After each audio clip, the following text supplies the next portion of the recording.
Assalamualaikum warahmatullahi wabarakatuh. Mari kita belajar bagaimana untuk menulis reaksi-reaksi yang terjadi pada proses elektrolisis. Reaksi yang terjadi pada elektrolisis itu terjadi di dua elektroda, yaitu di anoda dan di katoda. Jadi pada prinsipnya di sini adalah bagaimana kita menuliskan reaksi yang terjadi di anoda dan di katoda. Kita awali bagaimana kita menulis reaksi yang terjadi di anoda pada suatu proses elektrolisis. Untuk menuliskan reaksi yang berlangsung atau yang terjadi di anoda, kita perhatikan dulu jenis elektroda yang digunakan. Elektroda yang dipakai pada elektrolisis ada dua tipe, yaitu elektroda inert, artinya elektroda yang tidak ikut bereaksi. Siapa itu elektroda inert? Yaitu karbon, grafit, ya, platina, dan emas, Au, CptAu. Kalau elektroda yang digunakan pada elektrolisis salah satu dari tiga jenis elektroda ini, maka dikatakan elektrolisis itu menggunakan elektroda inert. Elektrodanya tidak ikut bereaksi, tidak mengalami oksidasi. Sementara kalau elektroda yang dipakai pada proses elektrolisis selain dari ketiga ini, dikatakan elektrolisis itu menggunakan elektroda aktif. Artinya, elektroda yang digunakan selain tiga jenis ini akan mengalami oksidasi. Bagaimana kita menulis reaksi di anoda bila elektroda yang digunakan elektroda inert? Kalau pada elektrolisis dipakai elektroda inert, maka reaksi yang terjadi di anoda ditentukan oleh jenis anion yang berasal dari elektrolit yang dielektrolisis. Jadi bila elektrodanya salah satu dari tiga ini, reaksi di anoda ditentukan oleh anion dari elektrolit. Apabila anion dari elektrolit itu adalah anion halida atau X-, maka reaksi yang terjadi di anoda, oksidasi terhadap anion halida ini menjadi halogennya. Jadi kalau elektrolit yang dielektrolisis terurai menghasilkan anion halida, maka reaksi di anoda, oksidasi terhadap halida menjadi halogennya. Misalnya halidanya adalah klorida Cl-, maka reaksi di anoda, oksidasi Cl- menjadi Cl2, tentunya sambil melepas 2 elektron. Sedangkan bila anion dari elektrolit itu hidroksil, anion hidroksil atau basa yang dielektrolisis, maka OH- ini di anoda teroksidasi membentuk O2. Jadi ini OH- teroksidasi membentuk H2O plus O2 dengan melepas 2 elektron. O pada OH- biloknya min 2 teroksidasi menjadi O2 dengan bilok sama dengan 0. Sedangkan kalau anion dari zat yang dielektrolisis tadi, anion dari elektrolit yang dielektrolisis menghasilkan anion sisa asam oksi, sisa asam beroksigen seperti sulfat, anion sulfat, ya, nitrat, karbonat, fosfat, ya. Maka reaksi yang terjadi di anoda oksidasi terhadap air. Jadi kalau anion elektrolit, anion sisa asam oksi, maka reaksi yang berlangsung di anoda oksidasi terhadap air. Reaksinya H2O, ya, teroksidasi menjadi O2 plus 4H plus dan 4 elektron. Jadi nanti larutan hasil elektrolisis akan bersifat asam karena di sini dihasilkan H plus. Ini cara menulis reaksi yang terjadi di anoda bila elektrodanya inert. Kalau elektroda yang dipakai pada elektrolisis itu selain tiga ini atau yang disebut dengan elektroda aktif, maka reaksi yang terjadi di anoda adalah oksidasi terhadap elektroda. Jadi elektroda selain tiga ini akan teroksidasi menjadi ionnya. Jadi kalau disimbolkan elektrodanya logam L, maka nanti teroksidasi menjadi L yang bermuatan X plus sambil melepas elektron sebanyak X.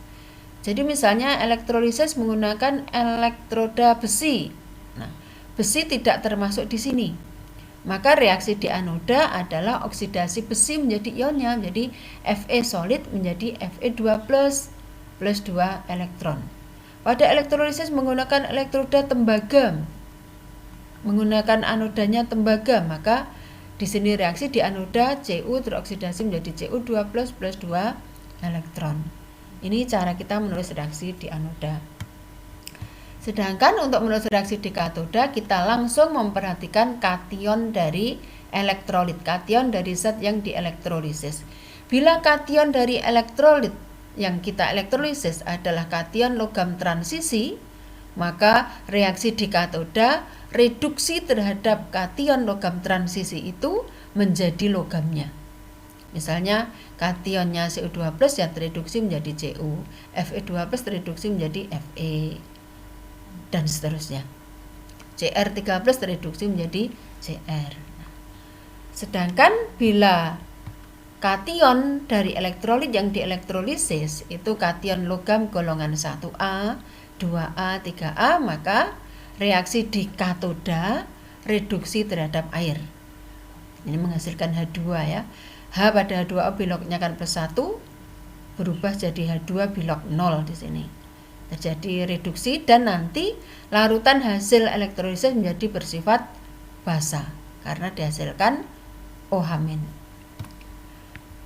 Sementara kalau kation dari elektrolit yang dielektrolisis itu adalah proton, kation H+ di sini, maka reaksi di katoda reduksi terhadap H+ membentuk H2 ya. Reduksi terhadap H+ menghasilkan H2. Ini untuk kita menulis reaksi yang terjadi di katoda. Perhatikan kation elektrolitnya. Kationnya logam transisi, maka di katoda tereduksi menjadi logamnya. Kationnya logam utama, maka reaksi di katoda reduksi terhadap air. Kationnya asam, tereduksi menghasilkan gas H2. Nah, untuk jelasnya mari kita masih ada satu tema lagi ya. Kalau yang dielektrolisis itu fasenya leburan. Jadi tadi yang sudah kita bahas itu elektrolit yang kita elektrolisis bentuknya larutan. Sekarang kalau yang dielektrolisis itu fasenya leburan. Apa bedanya? Kalau larutan itu elektrolit kita larutkan di dalam air ya. Jadi ada H2O, tapi kalau leburan di sini tanpa H2O. Elektrolit itu kita panaskan sampai meleleh. Ini menghasilkan leburannya. Jadi di sini pada elektrolisis leburan elektrolit tidak ada H2O. Beda dengan larutan. Nah, untuk menulis reaksi yang terjadi di anoda dan di katoda, bila yang dielektrolisis fasenya leburan karena tidak ada H2O, maka penentu reaksi adalah ion-ion dari elektrolit, tidak memandang jenis ionnya apa. Jadi reaksi di katoda ya langsung reduksi terhadap kation dari elektrolit. Walaupun kationnya logam golongan utama 1A, 2A, 3A, maka tetap di katoda tereduksi menjadi logamnya karena tidak ada H2O. Tapi sementara untuk reaksi di anoda langsung oksidasi terhadap anion apapun jenis anionnya. Jadi untuk menulis reaksi elektrolisis leburan lebih mudah karena kita hanya melihat ion dari elektrolit. Ion dari elektrolit berupa kation dan anion. Kation akan tereduksi di katoda, anion akan teroksidasi di anoda. Baik, nanti bisa diulang-ulang lagi, sekarang kita terapkan di soal. Tentukan zat yang dihasilkan pada elektrolisis larutan NaCl dengan elektroda logam platina. Kita cermati dalam soal yang dielektrolisis larutan NaCl. Larutan NaCl itu akan terion menghasilkan Na+ dan Cl-.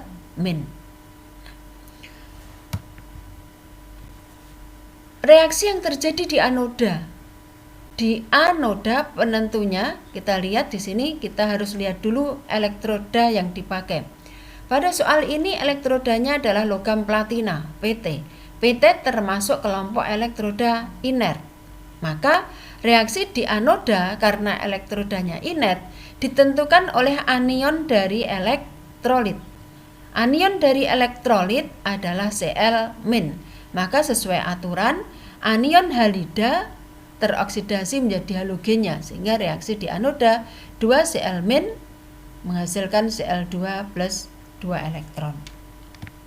Sementara untuk menulis reaksi di katoda, kita lihat kation dari elektrolit. Kation di sini Na+. Na+ adalah kation dari logam golongan 1A.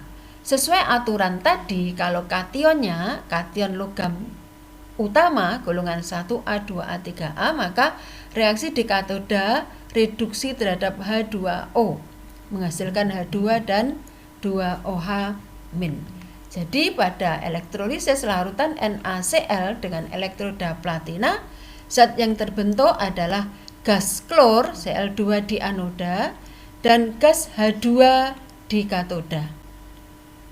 Larutan menjadi bersifat basa karena terbentuk OH-. Contoh lain, tuliskan reaksi yang terjadi dan hasil yang diperoleh pada elektrolisis larutan CuSO4 dengan elektroda grafit. Nah, yang dielektrolisis larutan berarti ada air ya. Larutan CuSO4. CuSO4 dalam larutan terurai menghasilkan kation Cu2+, anion sulfat SO4 2-. Nah, elektroda yang dipakai adalah grafit C. Ini termasuk ke dalam elektroda inert. Maka untuk menulis reaksi di katoda tadi yang kita lihat adalah kationnya. Kation dari elektrolit Cu2+, kation logam transisi. Maka reaksi di katoda, kation logam transisi akan tereduksi menjadi logamnya. Sementara reaksi di anoda tadi dilihat dulu elektroda yang dipakai grafit, elektroda inert, maka reaksi di anoda ditentukan oleh anion elektrolitnya. Anion elektrolit anion sulfat, anion sisa asam oksi. Maka sesuai aturan, bila anionnya sisa asam oksi, maka reaksi di anoda adalah oksidasi terhadap H2O menjadi O2 dan 4H+. Ini plus 4 elektron ya, plus 4 elektron. Sehingga nanti hasil yang diperoleh pada elektrolisis larutan CuSO4 dengan elektroda grafit adalah logam Cu akan diperoleh di katoda, mengendap di katoda, dan gas O2 akan dihasilkan di anoda, terbentuk di anoda. Larutan menjadi bersifat asam karena terbentuk H+. Ini plus 4 elektron ya, plus 4 elektron. Contoh lain, tuliskan reaksi yang terjadi dan hasil yang diperoleh pada elektrolisis larutan CuSO4 elektrodanya seng. Nah, sekarang kalau tadi elektrodanya Cu, sekarang elektrodanya seng. Kembali kita lihat larutan CuSO4 yang dielektrolisis terurai menghasilkan kation Cu2+ dan anion SO4 2-. Elektroda yang dipakai elektroda seng Zn, merupakan elektroda aktif. Reaksi di katoda kita perhatikan kation. Katoda kation ya. Katoda lihat kation. Nah, kationnya Cu2+ ya. Cu2+ ini kation logam transisi ya. Sehingga di katoda Cu2+ kation logam transisi tereduksi menjadi logamnya. Reaksi di anoda, lihat dulu elektroda. Elektrodanya elektroda Zn, elektroda aktif. Berarti reaksi di anoda oksidasi terhadap elektroda. Oksidasi Zn menjadi Zn2+ plus 2 elektron. Sehingga nanti selama proses elektrolisis ini berlangsung, elektroda Zn ini akan berkurang karena larut, teroksidasi menjadi Zn2+. Sementara nanti yang di katoda, elektrodanya akan semakin berat, akan bertambah berat karena terbentuk Cu yang mengendap. Jadi Cu nanti akan mengendap menempel di katoda. Jadi hasil yang diperoleh pada elektrolisis larutan CuO4 dengan elektroda seng, elektroda aktif adalah logam Cu di katoda dan larutan Zn2+ di anoda. Elektroda Zn akan berkurang karena teroksidasi. Contoh lain, nah ini perhatikan, tulis reaksi yang terjadi dan hasil yang diperoleh pada elektrolisis leburan. Ingat kalau leburan tadi tidak ada H2O. MgCl2 leburan, fasenya cair L, menghasilkan kation Mg2+ dan anion Cl-. Elektrodanya karbon, ya, elektroda inert, tidak ikut bereaksi. Maka reaksi di katoda langsung lihat kation. Kalau yang di elektrolisis leburan, reaksi di katoda langsung reduksi terhadap kation. Apapun jenis kationnya. Walaupun di sini kationnya Mg2+ tetap akan tereduksi karena tidak ada H2O. Sehingga reaksi di katoda Mg2+ tereduksi menjadi Mg, reaksi di anoda elektrodanya inert, maka ditentukan oleh anionnya. Oksidasi anion elektrolit, ya. Nah, jadi pada elektrolisis leburan MgCl2 diperoleh logam Mg, logam magnesium di katoda dan gas klor di anoda. Demikian untuk contoh-contoh menulis reaksi yang terjadi pada elektrolisis. Semoga bermanfaat. Silahkan diulang-ulang ya. Assalamualaikum warahmatullahi wabarakatuh.